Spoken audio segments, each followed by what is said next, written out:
A program in Ypsilanti is proving that everyone can learn no matter what their age. Residents at a senior citizens facility are learning to use computers, and their tutors are youths ages 8 to 17. Young people also learn how to build and repair computers. The program is run by a nonprofit organization called Behavior Workshop. Joining me now is Tyrone Bridges, who's the founder and program director, along with 13-year-old Shy Swinton and 14-year-old Tyree Bridges, students in the Ypsilanti Community Schools. Welcome to American Black Journal. Thank you for having us. So this sounds like such a cool program. Like the idea of kids sitting there teaching adults how to use computers addresses, multiple problems all at the same time, right? Right. I never imagined it myself with these group of kids, including my son here, actually taking this program. Is that your son? I wouldn't have noticed. Yeah. He not only has almost your name, but he looks like you, right? Yes. But the program, it's a pretty good program. It's a program, it's an intergenerational youth program where the students lead the program, and they actually started by fixing the computers that was at the senior facility that were down. It was 6 of them down. They fixed 4 out of 6, and then they decided to start the computer training program so the seniors could actually get involved, get connected to the web, find family that they haven't found, and just really enjoy life better than they had before. Right. So you're teaching kids how to repair computers. Is that something that it's not something that most people would think kids are able to do, right? Right. Repairing computers, it's no real art to it, especially the hardware. The hardware is not very hard to figure out. Once when you've seen one, you've seen them all, basically. Right. And the kids, they learn so fast, and we want to give them an opportunity to explore anything that they want to in technology. Right. And so, but then you have to teach them how to teach, right? Teach them how to teach older people to use the computers. Right, and actually, as you know, kids actually learn faster than we do. Well, yes, they do a lot. Right? They not only help the seniors with the computers, they help them with their cell phones and their iPads, laptops, and how to connect online and everything. So it's a fast-growing technology, and the kids grow fast with them. Yeah. So, Shai, tell me about how this program has been, and what have you learned while you've been doing it? I learned what things are inside computers, and like what? What is inside a computer? I actually don't really know. I mean, I use a computer every day, all day at work, and I don't really know how they work. There's a motherboard, a hard drive, a power device. And so you learned how these things all interact to let me use Microsoft Word or whatever on my screen. Yeah. Okay. And what's it like interacting with the senior citizens? It feels nice to help senior citizens because some of the people don't have family to visit them. Right. And so you're their contact with the outside world. Tyree, you're working with your dad in this program. How did you come to be interested in it? Over the years, he used to take me to all sorts of places, like around Gilbert's. We help seniors how to use computers there also, and that's probably it. Yeah. So tell me about working with the seniors, though. That's got to be a lot of fun. Yeah, that brings joy to me because some seniors don't even have the opportunity to do that around their lifetime. Yeah.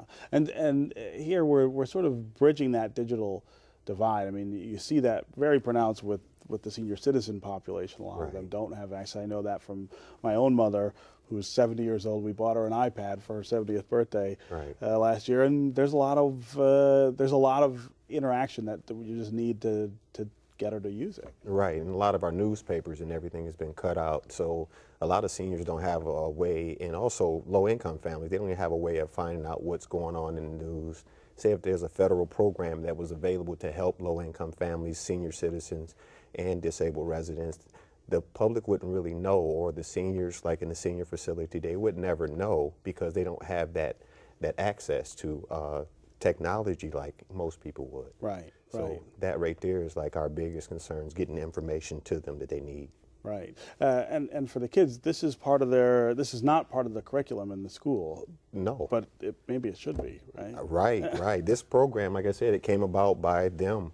They put it together and decided to, you know, this is something that these seniors really need, and we want to do it. Get them on Facebook, Twitter, all of that. So I'm just there basically documenting and videotaping and just enjoying them doing what they do. Right, right. What's that like with right now? I mean, Ypsilanti is a place that's not like Detroit exactly, but it's a place where we have a lot of needs, especially among young kids. I would imagine that a program like this really fills a need in their lives. Yes, yeah. At-risk youth are, I mean, it's more at-risk youth that we can imagine that are in desperate need for positive direction.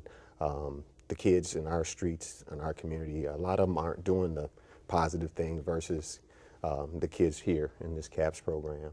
And we're trying to give them opportunity and also show that you can teach a senior or you can teach someone older than you something positive as well. Right, right. So Shai, tell me about your favorite thing that's happened since you started this program. My favorite thing is meeting people and teaching them how to use things that they have never used before. And what about you know, Tyrone says you guys came up with this program and it's sort of your thing. How's that interacting with the other kids in your school in a group that you are leading? They're missing out on all the fun. The kids who are not involved are missing out on all the fun. How many kids are in the program? It's a total of 6 right now that's in the program, and they've been the most dedicated ones in the program. And we're actually stretching out to get more kids. A lot of more kids are finding out that this is an opportunity that I'd love to be involved in. Right. And the seniors, you're going to senior centers around Ypsilanti too. Yes, yes. Currently, Melvin T. Walls Manor Senior Facility. One of the students actually taught the scrub nurse, the head scrub nurse, for the first open heart surgery in the U.S. And she was blessed by that. So, yeah, right, right. It's a blessing into a blessing. So is this, Tyree, is this something that you think you might want to do as an adult? I mean, how interested are you in computers as maybe a career? It's a really good thing because That's okay. Take your time. You come back to me. Okay, we'll come back to you. I mean, I would imagine that that's got to be something you're thinking about too, is that this is a career opportunity for the kids, you know, to learn this at this age. It's almost something they have to learn, right? Right, right. Our program right now, like I said, it's a nonprofit organization. We have problems with getting funding. A lot of funding is not available. And by the kids being 13 years old and younger than 13, you know, we have to find some type of funding source to help this program go along, because we could start one at every facility, in every senior facility in the city of Ypsilanti and probably abroad. Yeah.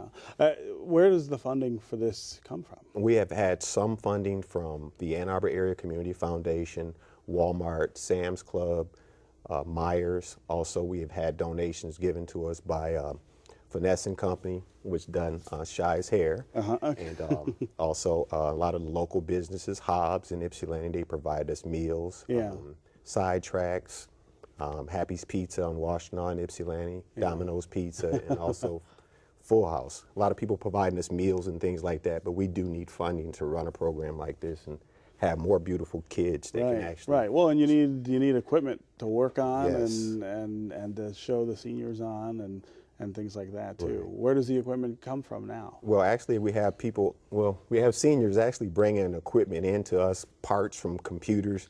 We had a senior that brought in like a ton of computer parts and say, could you put me one together? And our students put one together in 20 minutes. So that's how we get parts. People donate parts to us. Not new ones, but they donate used ones, and they still be able to be used. Yeah. Shai and Tyree, what do you feel like you learn from the seniors? I mean, you're teaching them how to use computers, but they're people who've been around a lot longer than you have. Tell me about some of the things you feel like you're learning from them. I'm learning like older things in history that they have went through, and like what they was doing when they were younger. Yeah. Yeah, and so you're talking to them about other things while you're fixing their computers. It's not just about the computers; it's about life, right? Yes. Yeah. What about you, Tyree? It's good to help them with the computers, and we also like to help connect to Facebook, and they can keep in touch with their families. Yeah, I mean that's a big deal. I'm still trying to get my mother onto Facebook. She's skeptical of it. She thinks somehow it's an invasion of her privacy. But for a lot of older people, that's a good way to keep track of your family and your friends, and when you can't be near them. Right. They've also helped a resident that had a stroke. And her mobility has improved since they've been working with her on using the mouse and doing typing programs. So they do a lot more than actually that they really realize right now. At such a young age, kids don't know the impact of their teaching. Yes, and then also what they're receiving from the seniors. They're receiving a lot more right now than they've ever received, right. You know, especially in the summertime. Usually kids want to go have fun. Yeah, well, I was going to say, I mean, summer seems like this would be the perfect program for the daytime for when they don't necessarily have as many other things going on as they used to. Right. Yeah. What's been the reaction of the schools? I mean, are the schools at all interested in this program? Or? Currently, the Ypsilanti Public Schools are merging to the Ypsilanti Community Schools. Right. And we have a very supportive person that's been with us. He's the superintendent of the entire school district. His name is Scott Menzel. He's been communicating with me via email, helping us out. I think they really have a real good charge about this program because these kids are showing other kids how to be leaders. Right. And how to do things independently on their own. Yeah, it's a good modeling inside the school. I mean, I would think that would be something they would maybe look at incorporating into the school curriculum, or at least into extracurriculars. That's right. All right. Well, thank you guys for being here. Good work, guys, on this program and working with the seniors. And good luck to you. Appreciate you for having us. Absolutely. Thanks for joining us. We'd love to hear what you thought about today's program and get your ideas for future shows. So connect with us on Facebook and on Twitter. We'll see you next time on American Black Journal.